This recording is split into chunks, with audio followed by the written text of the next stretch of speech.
Glória a Deus, meus irmãos.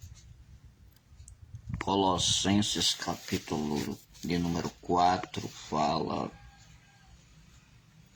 a exortação, a oração e a sabedoria.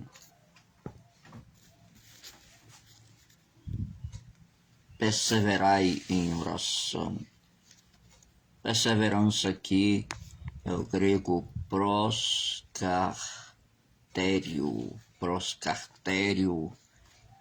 é perseverança. É aquela oração que a gente faz e continua fazendo e nunca para de fazer. Perseverar em oração. Oração é proseuche.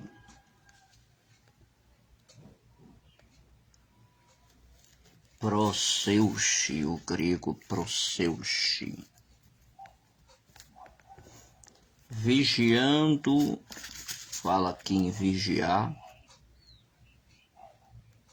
Gregoreu, a palavra vigiar no grego é gregoreu.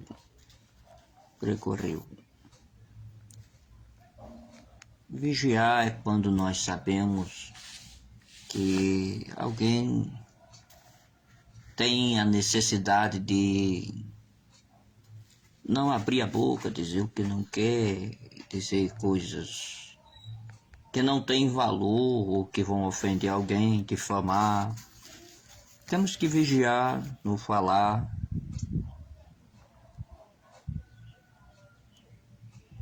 Vigiar no agir, vigiar em todas as coisas, para que não venhamos cair em tentação, para que não venhamos a pecar.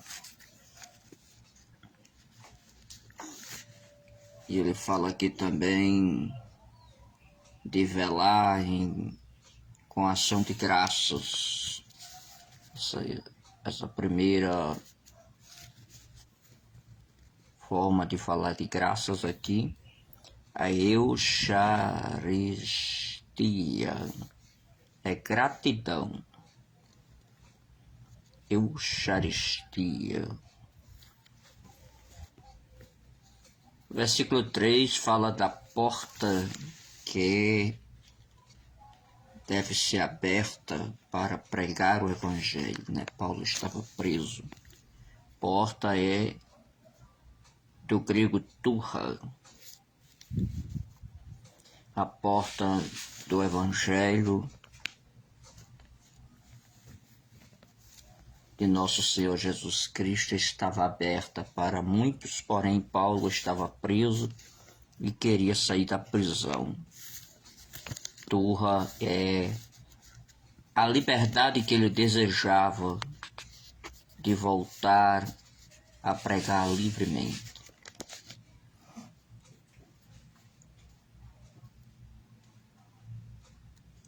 Era necessário ter sabedoria. Em alguns momentos, versículo 5, andai com sabedoria. Andar com sabedoria é o grego sofia aqui, sabedoria. A sabedoria para conversar, falar com os outros.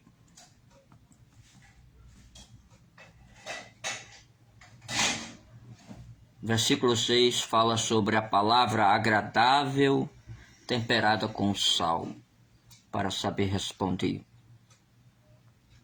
Agradável é o grego en, temperada, arto, sal, alas, e responder é o grego apokrinamai,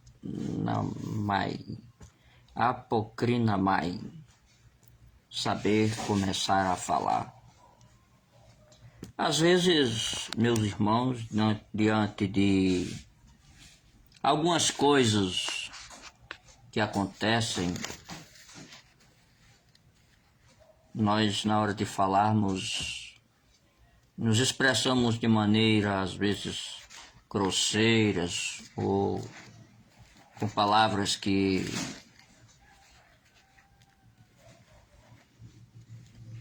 com palavras que fazem mal ao próximo. E Paulo aqui ensina a saber falar. Aparecem algumas pessoas importantes aqui. Vão se destacar várias pessoas. Tíquico, que foi companheiro de Paulo algumas vezes. Onésimo, que Paulo ganhou nas prisões. O nome Onésimo aqui significa útil, proveitoso. Escravo de Filemon. Estava preso, Paulo ganhou ele para Jesus.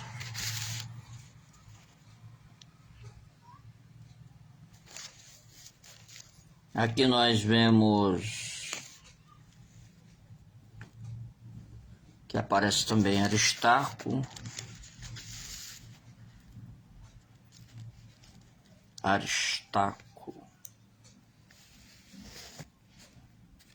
Aristarco é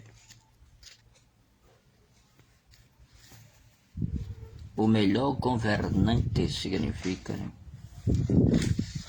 Aristarco.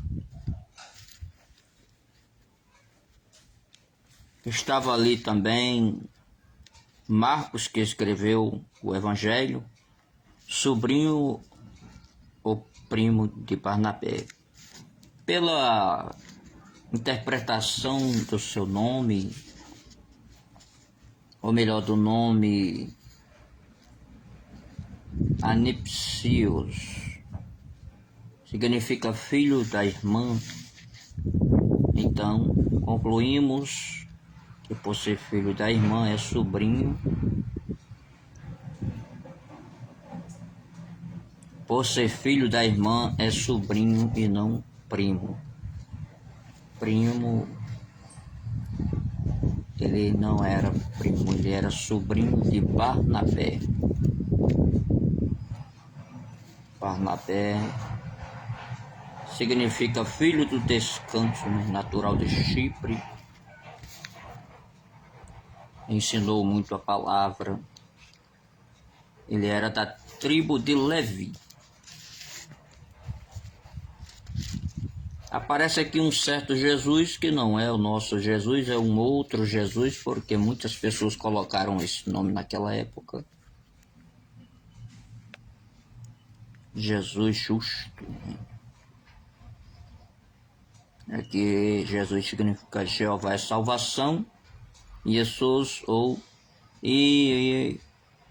Yoshua no hebraico.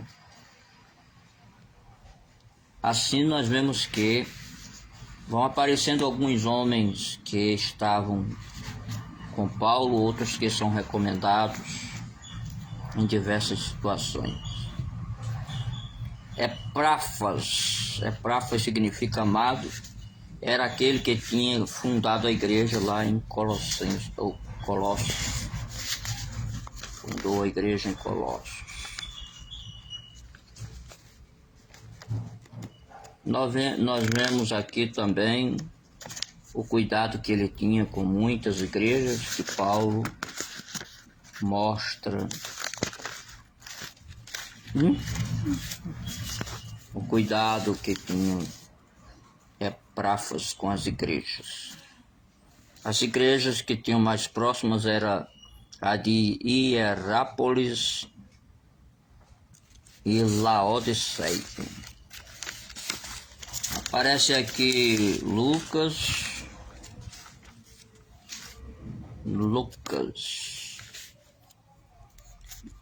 O significado aqui de Lucas, o médico amado, é que dá a luz.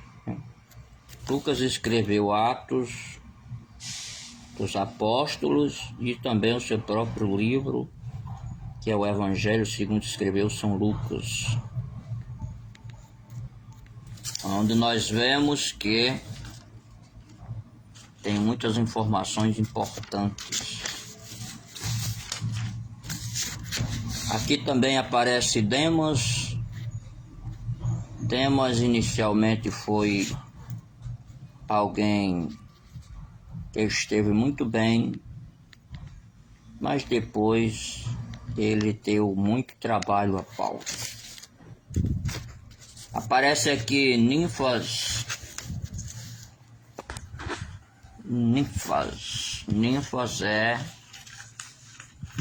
e esse ninfas aqui significa noivo, ninfas.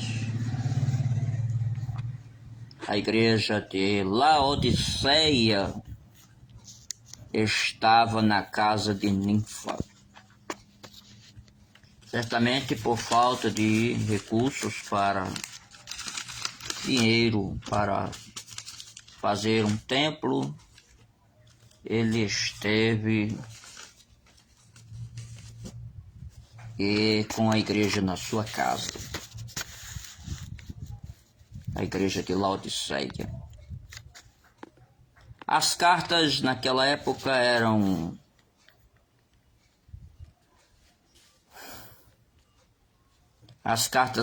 circulares, né? Eram as cartas que iam e vinham de uma igreja para outra e deviam ser lidas, né?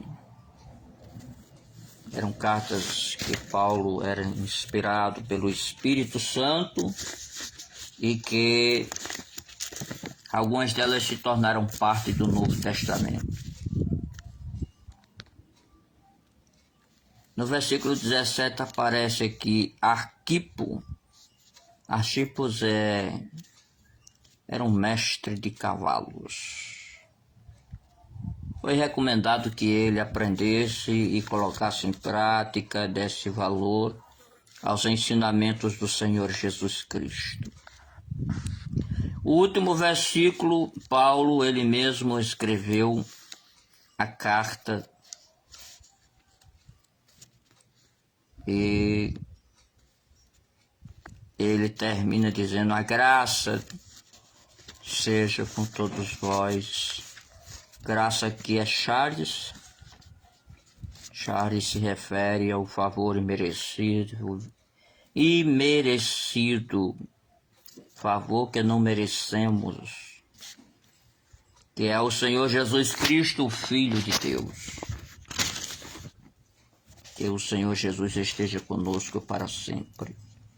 E que Deus abençoe a todos os irmãos que estiveram comigo. Nestes dias eu trouxe a carta de Paulo aos Colossenses, com alguns estudos, ensinamentos da Palavra de Deus. Embora simples, tem servido para ajudar aqueles que querem aprender as Escrituras, tanto aqui no Facebook como lá no YouTube. E eu sou grato a Deus, ao Pai, ao Filho, ao Espírito Santo. Eu encerro esta mensagem. Senhor Deus, muito obrigado por todas as coisas.